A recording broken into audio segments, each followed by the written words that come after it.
Hai semuanya, balik lagi di channel aku.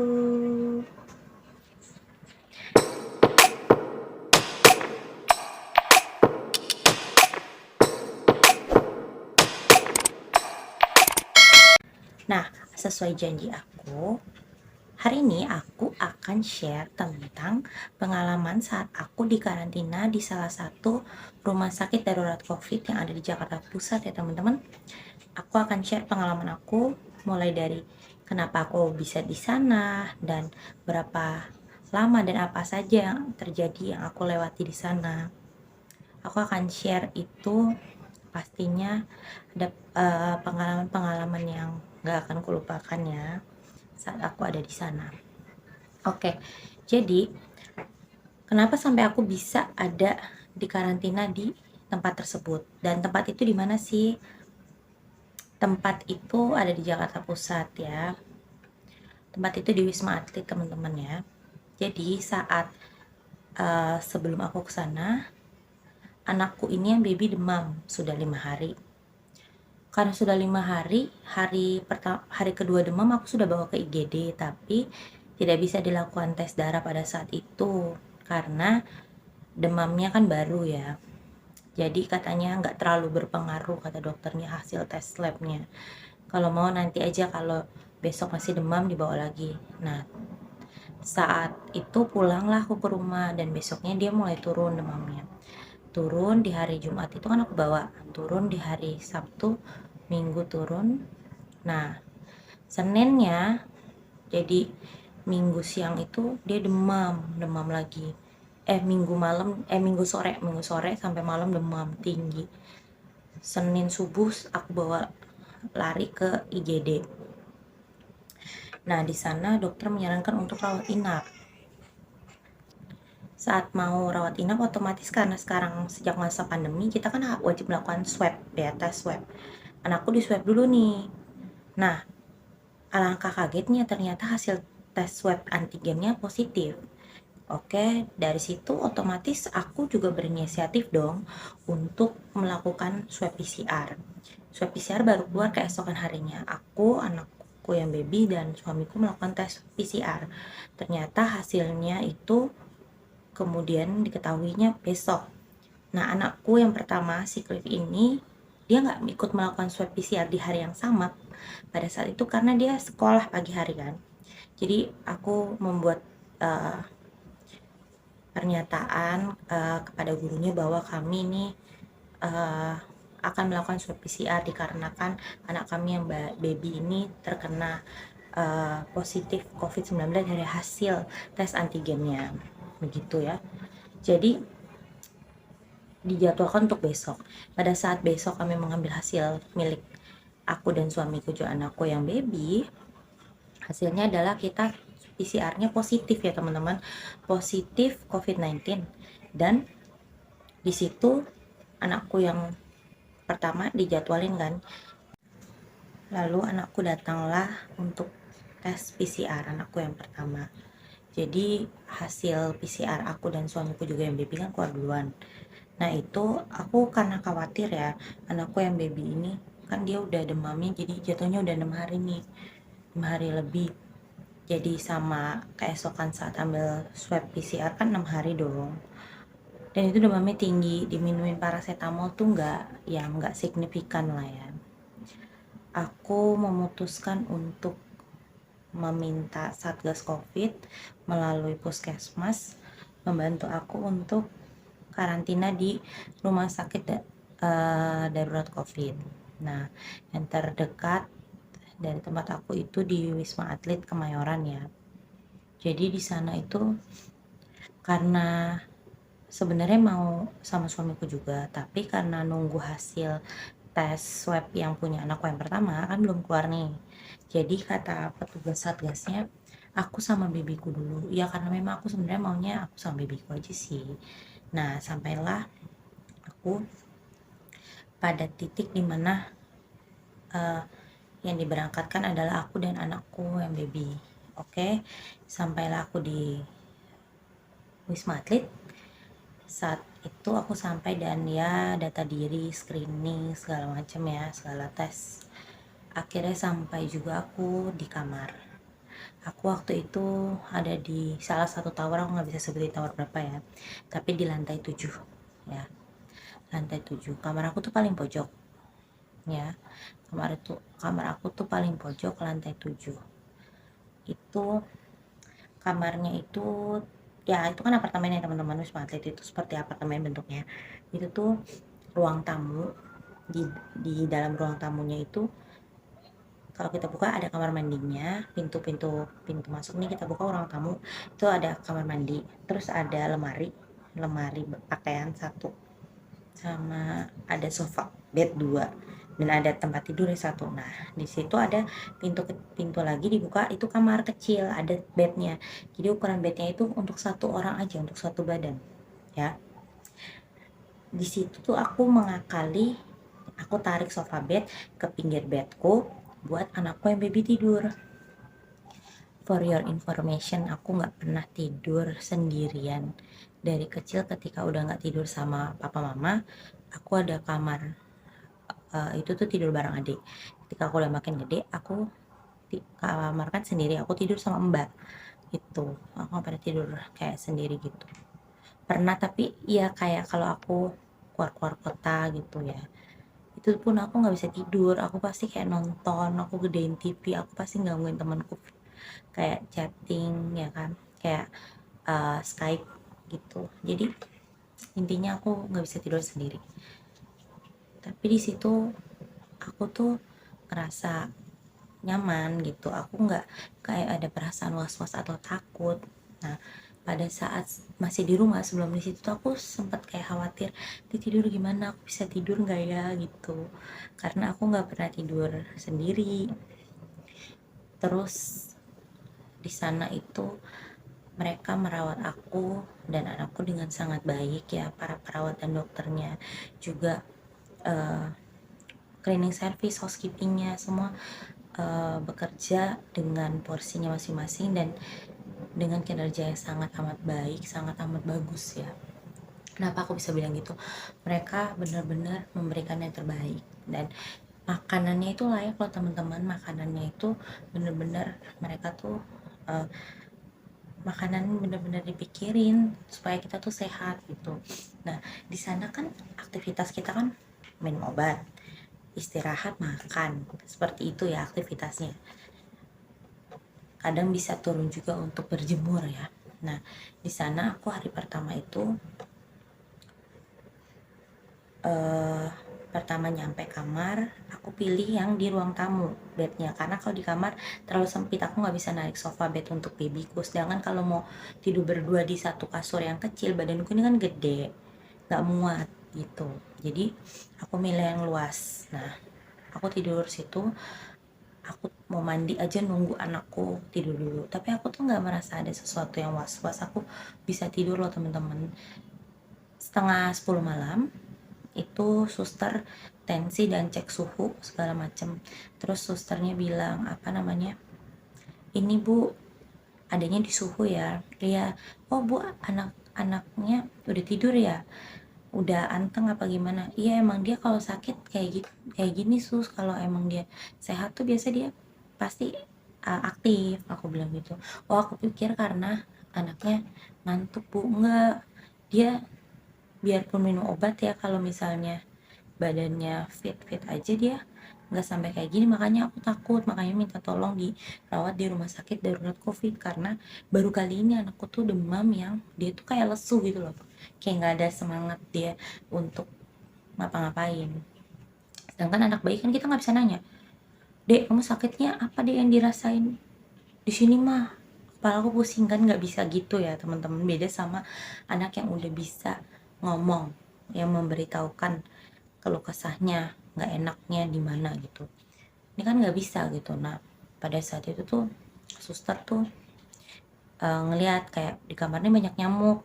Sebenarnya aku dibawain baygon sama suamiku, tapi nggak aku pakai karena aku ada asma, takutnya aku sesak napas. Nah akhirnya sama suster tuh dibawain patokan, tau nggak patokan, raket nyamuk, diraketin sama susternya. Habis itu susternya keluar pamit. Oh iya teman-teman, aku lupa share. Jadi sebelum suster itu kan setengah 10 ya, Mas, pada saat aku sampai di dalam kamar jam 4:30 itu ada housekeeping. Housekeeping itu kayak menyapa, "Bu, nanti kalau perlu ganti spray atau segala macam bisa kontak di grup WA, nanti housekeeping datang bla bla bla." Terus, "Oh, Ibu ada adenya ya berdua doang ya?" "Iya, berdua doang." "Oh iya, Bu, adenya pakai bangle nggak?" Nah, di situ tuh gue kayak langsung mikir, "Ada apa sih?" "Enggak," aku bilang gitu. Emang kenapa ya Mas sering banyak yang sawan ya di sini?" "Enggak, takutnya kan karena ini kan gedung ya Bu," gitu. "Oh iya iya Mas." Nah tiba-tiba dia keluar terus dia datang lagi bawain kayak buat cuci piring baby gitu kan. Cuma gue bilang, "Saya bawa kok, saya bawa selik ya Bu, tak kalau misalnya nanti kurang ya kan, biar nggak usah ribet. Soalnya kan ibu berdua doang sama si Dede." "Iya Mas, makasih banyak ya." Terus, "Bu saya izin naburin garam," ditaburin tuh garam sama Masnya. Nah di situ tuh gue kayak ngerasa mulai kayak, "Ih ada apa ya?" Gitu. Dan itu nggak ada apa-apa sampai gue balik, gue setelah suster 9:30 ngecek itu gue tidur.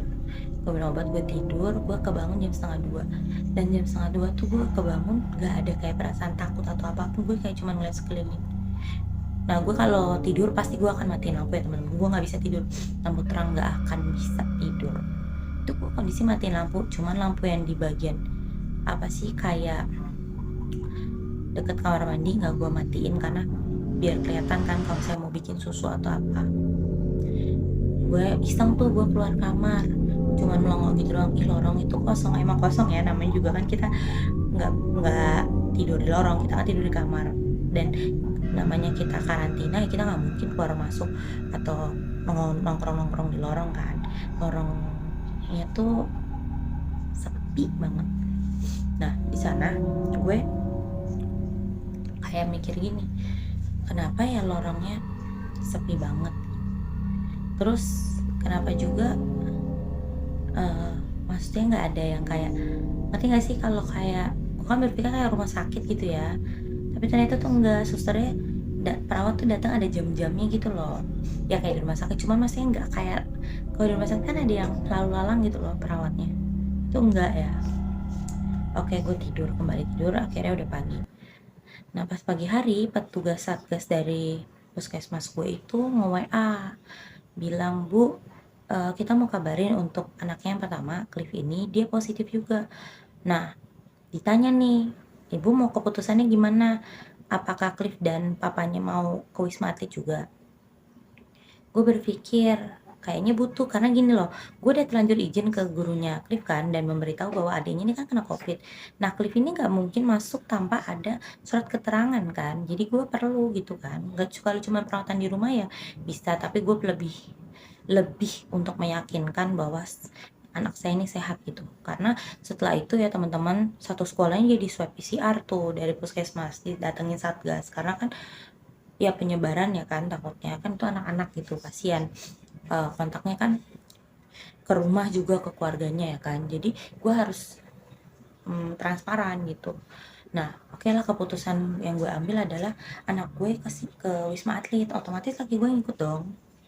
Pas itu kan di WA-nya siang, yang pagi menjelang siang, tapi habis itu mereka baru berangkat ke Wisma Atlet tuh sore karena bebarengan beberapa pasiennya. Nah setelah screening segala macam baru nyampe kamar jam 4:30 atau jam 5 sore gitulah ya. Jadi karena kamar gue cuma 2 bed, gue dipindah. Tadinya suster mau buka kamar yang baru, jadi gue dengan baby gue aja, suami gue sama anak gue pertama. Tapi gue minta tolong kalau ada kamar yang bisa. Nah ada, cuman bednya cuma 3. Jadi kan gue berempat dong sama si baby, gue bilang nggak apa-apa kalau anak yang babyku bisa kok, yang penting kita aja. Dipindahlah gue ke kamar gue itu nomor 1, paling pinggirnya ruang perawat, samping persis di sampingnya ruang perawat, satu kamar dari ruang perawat gitu. Karena suami gue belum naik, masih screening di bawah, gue nengok dulu dong ke kamar yang mereka bilang itu. Gue buka, lo tau nggak apa pas itu tuh hawanya nggak enak banget. Anak gue itu, si baby nih nangis, tapi gue nggak berpikir macam-macam, mungkin dia emang nggak mau ke situ atau dia pingin keluar, pingin ke bawah apa gimana ya kan, karena gue habis dari bawah tuh ngelihat dari kaca tempat laki gue sama anak gue yang pertama screening. Apa gue berpikir apa dia masih mau ngeliat kakaknya ya kan di bawah. Jadi gue ke kamar gue lagi. Nah setelah itu ternyata suster bilang suaminya udah di kamar yang baru. Gue minta tolong laki gue ke kamar gue yang lama nih, yang di pinggir, yang paling ujung itu, untuk bantuin gue beres-beres barang dan bawa ke kamar yang kita tempatin. Oke, kita udah beres-beres, kita udah packing, taruh di kamar yang baru. Jadi di kamar yang baru ada 2 kamar. Satu kamar isinya ada 2 bed, yang satu kamar yang kecil isinya 1 bed doang gitu. Di situ tuh hawanya nggak enak, terus pokoknya nggak enak deh, kayak ngep, lembab ya gitu, pokoknya ngep, lembab lah. Terus juga kayak ada sesuatu, tapi gue belum tahu apa ya pada saat itu, karena gue baru pindah kan ke kamar yang itu. Terus laki gue itu tidurnya di kamar yang kecil, yang 1 bed doang. Gue tidur sama anak gue. Jadi gini, ini kasur, ini kan pintu kamar gue. Di sini pintu kamar laki gue. Kita sama-sama buka pintu. Ini pintu kamar gue, kalau dibuka di sebelah sini ya lemari, sebelah sini kasur gue, sebelah sini kasur anak gue yang si Cliff. Gue tarik sofa bed ke tengah-tengah sini ya, buat anak baby gue tidur, gue dempetin ke sini ya. Oke, di atas kepala gue sini, di atas kepala ranjang gue ada jendela ngeliatin ke tower yang lain. Tower yang lain itu ternyata towernya kosong, sama sekali nggak ada penghuninya, emang tidak dipergunakan ya untuk COVID itu ya, mungkin gue nggak tahu, pokoknya emang nggak dipakai lah intinya, karena gelap gulita banget. Dan kalau malam bener-bener nggak ada satupun orang situ. Gue udah nanya ya, emang itu tower yang nggak dipakai. Jadi itu pas depan tower gue, dari yang kamar gue itu ya, dari jendela. Tibalah malam, gelap gulita banget kan, gelap gulita di tower yang depan tuh gelap gulita banget. Tapi waktu gue coba lihat sekeliling sih, di luar itu cahayanya sih cukup terang ya teman-teman, cuman karena towernya yang itu nggak ada pergunakan, otomatis kan di dalamnya nggak ada orang yang nyalain lampu, jadi gelap banget. Nah, malam pertama gue lewati kayak tidurnya tuh nggak tenang, padahal gue tidur dengan banyak orang nih, maksudnya ada baby gue, ada anak gue yang pertama, terus ada laki gue, tapi kenapa gue tidur nggak tenang gitu kan. Sampailah pagi hari. Nah, di pagi hari ini gue di WA sama temen gue, nanti malam kita mau ke situ ya. Oke, gue mau bawain makanan, minta tolong dong gue bawain pampers buat anak gue, takut kurang. Nah mereka setelah pulang kerja rencananya jam 7 mau nganterin, 7 malam. Nganterin itu kita bukan berarti kucuk-kucuk ketemu sama gue ya, enggak, tapi di pos paket ya teman-teman. Jadi gue ngambil barangnya di pos paket, jadi jangan salah prasangka. Di sana itu ada posnya gitu loh, jadi kayak kalau kita mau terima barang atau makanan pesan ya, atau keluarga kirimin sesuatu, itu di pos paket, nanti kita turun ngambil gitu. Nah di situ tuh berjalanlah waktu sampai di jam 7, ternyata temen gue tuh ngaret karena mereka kan pulang kerja ya kan, belum beliin pampers, belum beliin makanan yang mau mereka bawain buat gue. Jadilah mereka setengah 9 baru nyampe. Nah mereka itu setelah naruh di pos paket, gue sama anak gue yang pertama turun ngambil. Tapi sebelum mereka nyampe, kan mereka bilang jam 7, gue otomatis udah tidurin si baby dong. Anak gue ini tidur nih udah, pas setengah 9 dia masih tidur. Gue bilang sama laki gue, Pak kamu ke kamar samping dulu, aku mau turun, ada teman-temanku mau bawa ini nih sesuatu buat kita sama pampersnya Dede. Oke, laki gue pindah ke kamar gue sambil gue ngajak anak gue yang pertama, Kak ikut mama turun ya. Turun kita berdua. turun, dan itu tuh pas turun setelah kita ngambil itu kayak nggak enak, udah nggak enak nih pokoknya perasaannya di lift tuh udah nggak enak, nggak tahu kenapa nggak enak banget. Terus habis itu gue balik ke kamar, nggak lama anak gue tuh yang baby bangun dan nangis. Bilanglah dia jam 9 mau setengah 10 bangun ya. Kan temen gue nyampe di sana anterin paket jam setengah 9, gue langsung turun ngambil, nggak jeda. Itu bilanglah setengah 10 ya, sampai jam setengah 2 malam, setengah 2 subuh dia baru bisa tidur. Nah ketika dia tidur, suami gue udah dong ke kamarnya. Tapi kita berdua kan pintu kita buka ya kan. Di situ tuh bentar, Duh maaf nih nggak ganggu ya, ada bunyi biasa ya teman-teman, mungkin merasa diomongin kali, padahal kita kagak ngomongin di sini. Pas itu tuh terlalu sorry juga jadi nggak fokus, maaf. Nah pas itu teman-teman jangan lupa subscribe deh, sorry gue lagi nervous nih, tadi soal ada sesuatu, ada bunyi. Subscribe teman-teman, wajib banget subscribe, komen ya, share video gue, terus jangan lupa di like. Nah lanjut, jadi laki gue udah balik ke kamarnya, pintu kamar kita berdua kan kebuka. Laki gue nggak tahu dia ngapain, tapi pas gue mau tidur gue denger suara cekikikan kayak anak gue si Cliff tuh kayak kalau lagi ngegodain dedenya. Gue kaget tuh, gue langsung ngeliat ke samping dong, ke anak gue. Lah si Cliff tapi di kasur ya, cuman kan kebatas sama sofa bed, gue nggak ngeliat. Nah laki gue anehnya ke kamar gue, terus nyamperin anak gue yang pertama. Pas kita lihat ternyata dia gini, kan di gedung Cliff lah kita bingung, berarti kan bukan dia, siapa dong tadi, suaranya persis banget kayak dia. Nah gue nanya sama laki gue, kamu kenapa? Tadi saya habis doa, udah mau selesai doa gitu, kok kayak ada yang seliwer gitu. Terus tiba-tiba kayak suara si Cliff lagi gangguin Catherine. Sama aku juga dengar suara kayak Cliff gitu, makanya aku pikir si Cliff. Ternyata bukan, itu pas siapa dong, gue gituin kan. Terus kata laki gue, ya udah berarti bukan mah, tidur dia kali mah, tapi pura-pura tidur. Nah paginya gue bahas nih, ntar nih udah mati gue, ntar lah pagi aja gue tanya. Nah pas itu jam 3 ya, gak lama dia pokoknya anak gue tuh mulai bangun lagi, si baby ini kayak nangis kejer, terus ngeliatin ke arah luar pintu kamar gue. Nah gue ngeliat kayak ada sesuatu tapi nggak tahu apa gitu, karena gue nggak ngelongok keluar kan. Oke, akhirnya dia bisa tidur hampir jam 3. Gue juga tidur.